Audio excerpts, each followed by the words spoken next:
Hello, welcome to Quackalope. Thank you for being here. One of our most anticipated games of the year has finally arrived in the mail. Very excited. Talking Earth from Inside Up Games. One of, from last year, one of my favorite games. I think I underestimated it first. And the rest of the world was like, no, Jesse, you're wrong, because the Kickstarter blew up. Also true. Did extremely well. This is such a remarkably satisfying tableau builder. It is a healthy, resource-generating engine. Just a very pleasurable game. And we are opening it up, like, now, the moment you're watching this, as quickly as possible. This horn is... Why are you opening it with a bottle opening horn? The most doesn't even have any straight edge to it. It's all rounded. No, I will figure this out, Wes. You're gonna figure out how to open it with a bottle opening horn. We are opening this right now because I want to be able. I want to go downstairs. We want to play it. Is really what it's all about, Play. and we can't play it until it's out of shrink. And if you know Jesse, you know that the majority of his games are still in shrink because he has played them. He's just played somebody else's copy.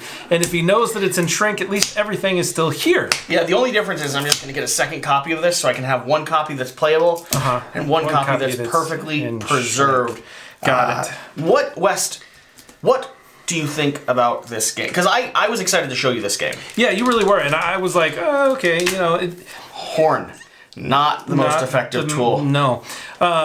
I wasn't sure about this game when I first looked at it either. I said, oh, okay, you know, tableau building, cards, cool. I do really like the pictures, which I think is, you know, visually that part made it for me. But once we actually started playing and the ability to build all the resources and then not feel starved the entire time, this is a really good game. I'm really excited to not be working with a prototype copy anymore. Because there's a few upgrades that they have here in this production copy of it that I can't wait to see. I don't know what this little tube is. I bet that is probably more resources. Oh, no. Oh, it's the mats. Oh. Ooh. Oh, nice. Yes, please. Yes, please. Oh, Wes. Oh, those are gorgeous. Oh, that's awesome. Are you kidding? These are your personal little tableau mats where you can actually build out. Oh, they look good. Wow, the Aurora Borealis, that is gorgeous. A nice mountain scene. Flamingos. I love it. Fantastic. Oh, and I like the desert. Some deserty. Man, these are gorgeous. Okay. Some very, very nice mats. These are beautiful. And let's check out the actual game. Wes Todd. Yes, sir. You know your mission. Should you choose to accept it? I always choose to accept it. Look at all of these names. My name should be there somewhere. I'm sure it is. I don't know if it's Jesse or Quackalope, but it's there. All right, well, we can find it. Should you choose to accept this mission, Wes Todd? Yes, sir. I will present you with your document. I would like to have this skill and trial. Yes, sir. Earth, the soil that supports and sustains our beautiful planet. Earth. Over millions of years of evolution and adaptation, the flora and the fauna of this unique planet have grown and developed into amazing life forms, creating symbiotic ecosystems and habitats. It's time to jump into this rich environment and create some amazing natural synergies that replicate and extrapolate on Earth's amazing versatility and plethora of natural resources.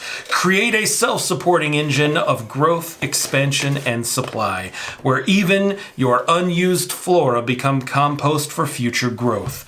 Earth is an open-world engine builder for 1 to 5 players with simple rules, but many strategic possibilities. With the enormous number of unique cards and combinations, every game will allow you to discover new synergies and concoctions and connections, just as vast and fascinating as the world around us. I mean, if that doesn't make you excited? I didn't listen to anything you said. I was looking at stuff. Cool. So one of the things that's really cool about this, they save a lot of space, but they have so many different boards. They're like, this is like a basic player board.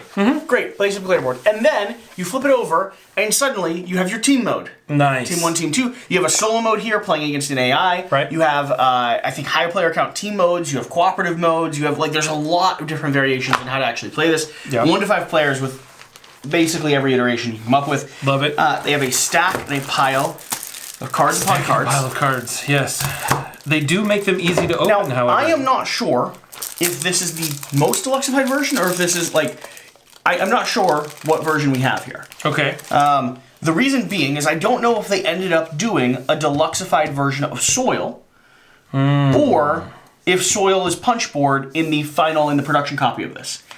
I will this the say... production copy? Yeah, well, I don't know if this is the retail copy or the Kickstarter specific copy. I'm not sure. Okay. So I will say this. If every copy happens to have their soil like this, I vote in favor of ordering just like little black crystal cubes and immediately upgrading your copy. It's what the prototype had in it. Absolutely. I grew to really like them, so I'm going to steal them from the prototype and use them here. But worth making a note of. This is one simple upgrade that I would do on my own. This is the upgrade that I have been looking for, pining for, because you're in this game. You are building out trees, little networks of different types of coniferous forest landscapes, and they, instead of having cubes that stack on top of each other, have little caps that clip on top of each other and build out a lovely little network. All right. And then you add a crown to it, and you have your tree. See, West Todd? Those are very beautiful trees. Isn't that nice? Yes, I'm looking for flamingos. Specifically flamingos? Yep, there's lots of birds in here, but Those I need are woodpeckers. flamingos. Yep, It's a woodpecker. That is a duck, though. I grabbed it. It looked like a duck from the It's other a gnarly spot. wood duck. You realize there are no animals in the set of cards you're looking for. You're looking we're at at the islands. beginning. You're looking at islands and We're terrain. at the beginning. No. The only animals are on these brown cards, West. Okay, This fine. is a game about all of the coniferous life. Brown cards. And all of these... No, it's only going to be here. All these brown cards, however, are double-sided. And I do not believe... I could be wrong, but I do not believe there is a flamingo. That's it. Oh, no! West! I wanted to play this game and it to be included in my 24 games with flamingos this year. No, you have bald eagles, you have woodpeppers, you have Siamese rhinoceros beetles, but all these other... You messed up all They my have cards. Siamese rhinoceros beetles, but they don't have flamingos? So, this isn't a game about animals. But animals are in the earth. Yes. This is a game about building out your ecosystem that is then harboring various types of life. Okay. I would love to see a version of this that has a big roster of expanded animals. But to start with, what you're doing in this game is you're building out various different types of nature. So flowers and plants and different islands and different earthquakes and other things that are happening. Do you know what else is beautiful? What? Flamingos. I understand. Hear me out. That Inside you up. have a strong Let's talk about for this. flamingos. We included... But I don't think there's any. There's no animals in any of these. Yeah, but I mean, look, they've got a naked mole rat thing here. I love naked mole rats. Did you know when I was little, naked mole rats were one of my favorite animals of all time? The Andean condor is an endangered species. Yeah. So are flamingos. Are they? Yeah. They're endangered? Yes. They're they're- hardly in their natural habitats anymore. Easy targets? They are. It's hard to be as flamboyant as a flamingo and not be an easy target. Yeah. But no, I am excited to play this game. It's absolutely gorgeous. I can't wait to win Threw all again. my cards. I did We have because to there need to be more sleeve all of flamingos. this. That's the next thing we have to do. Before we play any of this, we have to We have go to through sleeve and it all? Sleeve everything. Okay, so I'll sleeve it all while you There's a lot of cards in here, though. do editing. There's a lot of cards to sleeve. There are a lot of cards to sleeve. Yeah, I don't even think there's like a promo flamingo. That's unfortunate. Nope. That's very unfortunate, but I still love the game. No So it'll be fine. There's a duck, though. I feel slightly underrepresented. It's a wood duck. It is... Is it a wood duck? Yeah, it's a wood duck. All right. You know them. It's a male wood duck. You know him by his very vibrant patterns. His very vibrant patterns. Pull it up. It's probably on the other side. It is on the other side. That's the way it works. Do you know there's the differences between jaguars and leopards? So jaguars are a type of car, and leopards are black. They are. I see this. Or maybe white. Snow leopards are white, I guess. Sort of. So jaguars are, if you look here at a leopard, you'll see that their spots are broken and open. A jaguar spots are closed. So all of their the black spots within a leopard will have spots that are open. So their rings are not closed, whereas the jaguar spots will all be closed. So the black ring that goes around them is closed. And if it is a melanated jaguar, i.e. a black jaguar or a black leopard, it's still a leopard. And if you look close enough, you can see spots. Really? Yeah, dead serious. a tiger. There's different types of tigers. When most people think of Siberian tigers, they think of the white tigers. I don't typically think of Siberian tigers. Well, when people do, usually they're thinking of the white tigers as the Siberian tigers, but that's not correct. Bengal tigers are the ones that actually come in different colors. So when you have a white tiger with black stripes, it's actually a Bengal tiger. There's two different versions of the white tiger, because one will be a white with brown stripes and one is a white with black stripes. One of them is the Navrandaman tiger and the other is, I don't remember. But there are two different versions. You know what you know? What's that? They're great! They are great. They are great. There's also a type called a golden tabby, which has no black stripes, so it's a white tiger with red stripes. They're actually really pretty. Are they? Yeah, it's probably my favorite of all the different color variants for tigers. Why does no one ever talk about them? Because they're not as normal. You don't see them very often. There's not very many of them out there. Duck? I got excited. Look, there's Western a flocking animal. Moose. So the cool thing about this, first off, flocking animal. Second off, a herd of moose called a stencil. They're called a stencil? A stencil of moose. I love it. It's because in the forest, their horns line up with the tree grid. Isn't that cool? Yeah. What else do we have here? Little baby deer. Beautiful deer. Initiation for all deer pups is the death of its mother. I have heard that through the Bambi Chronicles. Yep. Brown bears. Yes. The only bears you should fight if you come across them in the wilderness. I think black bears are really the only ones that you should fight. Black bears will play with you till you die. Brown bears are the ones you actually got to stand up to. Grizzlies would be ones you just run away from. A grizzly man taught me that. No, specifically run as fast as you can, but then as it gets down on you, turn around and punch you in the nose. It's that combination specifically that'll defend you. Run as fast as you can, and then when it gets close, you go, surprise! Boom! And then just punch you right in the face. The hummingbird actually gets its name from Susan B. Anthony.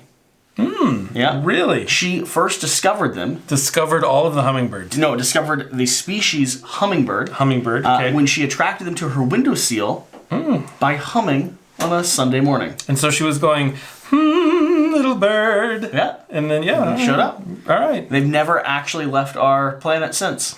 Amazing. Yeah, it's remarkable. Space traveling hummingbirds. Arctic tern actually doesn't live in the Arctic at all.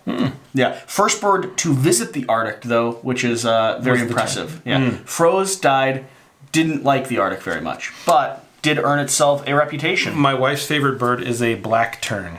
The panther chameleon actually imitates the same spots as your big cats in order to scare away its prey. Right, and so when it's like moving, have you ever seen them move across the pieces of wood? They like shudder with the same concept as leaves. Yeah, and they're huge. It's an interesting. It's an interesting tactic too, because it took on the traits of the Black Panther to scare away the creatures it was hunting, and that's because with its long tongue, it was finding the game of life too easy. So it actually developed. It's the opposite of what you'd think when it comes to camouflage. Sure. It developed the ability to actually make it harder. Make it harder for itself to survive. That's a good one. Western honeybee, the only insect that has a western hat, as sweet as it sounds. Western. You pop these in your mouth, you actually get their 1/4 honey. Oh, so you're saying eating them? They're not kosher, so keep that in mind. But if you do pop one of these into your mouth, not only will they not sting you, they're 1/4 honey. Their entire abdomen is filled with honey. Filled with honey. And so they're actually very juicy. So the 7-spotted ladybug, you can actually tell which ones are not from the United States because they have different numbers of spots. Yes. It is true, and they smell horrible. The king penguin, there's actually been a large debate in the penguin clan as to who is the king. You know, it's very hard actually for the king penguins to replicate, to have babies. Yeah. Because they're all kings. So there's no females in the groups. Because they must find queen penguins. And there's not a single one. Not a single one. Very, very hard to find queens. The Carnus birdwing butterfly actually gets most of its sustenance from the corpses of other butterflies. Right? Yeah. Yep. I've heard that before. Spotted hyena. The first domesticated dog was actually a striped hyena back in northwestern Africa in the old BC times. Yeah. Which is actually before hyenas, but in the old days they used to call hyenas hyenas. So that's why it was the BC part. The kingfisher, just like the king penguin, has a very hard time finding a mate. Yep, definitely. The queenfishers, it's really hard for the queenfishers to get to put the worms on the hooks, which is why it's much more difficult to find them. The wild boar, famously bad at jokes. Oh, it is boorish. Very true. The Arctic fox. There was a picture of an Arctic fox on this page, but because it blends so well into the snow, can't even see it. You can't see it. Yeah. I do wish they'd taken a better photo. That's true. Plains zebras, same thing here. Literally impossible to see. Yep. I do find these very interesting because they, when they were studying zebras, they actually used to mark the hind ends, and they'd get killed. And they would get killed instantly because they were easy to pick off. The green tree ant, the only ant that is known for suffocating its victims by crawling down their throat as one large hive of murderous ant creatures. There's actually 7 unsolved deaths in northern South Africa, based specifically off of the green tree ant. One of the things that I really like to do is to cover myself with honey and then just roll around in the bushes in the wilderness, because you can attract lots of unique insects at that time. The earthworm, the only worm to have successfully dominated the earth. It traversed all the way through. It is one of the few that actually goes, if it wants to visit the other side, it just burrows all the way through. It cuts straight down. It actually has diamond-crusted forceps in its mouth. Its mouth parts. And if you split it in half, both of its ends are a mouth, it turns out. Diamond-crusted both sides. Remarkable. The red squirrel, famously, just a chipmunk. That's it. Just a chipmunk. The ruddy wood duck. This is who we were looking for here. You can tell this is the male by his ostentatious preening. The women actually have almost no floral design, which makes me ask the question, why in our society do I not get to wear makeup? Following up with the bald eagle, famously... I feel like this is false advertising because they're just not bald at all. So, like, if you were a condor, wouldn't you be really upset about this whole situation? When they were very low on population numbers, and most of their species was actually inbred, like Alabama, they were Alabama. Very bald. Ah, so you're saying that they went to Hair Club for men? They were named specifically during a period of time when most of their species were highly inbred. We've now been able to diversify their genetic lines a little bit. That's We're great. A little bit with the golden eagle as well. A little bit of golden eagle. So there's here, and they have a owl in there too. Frankly, full head of hair now, which is lovely. Yeah. Moving on to the black wildebeest. Surprisingly enough, only hunts at night. Yeah, and not a buffalo. Yeah. Like, the weirdest Definitely thing. not. Looks like a buffalo. Denies ever being even associated with buffaloes. Talks like a buffalo. Hates it. It's definitely from Jersey. Yeah, pretty sure. Given the fact that no one's watching and our guest is literally staring at his phone at the moment, we're going to say goodbye. Yeah. We had no plan for this video. I just wanted my copy open that I could play it. There you go. We unboxed it. Ta-da! Ta-da!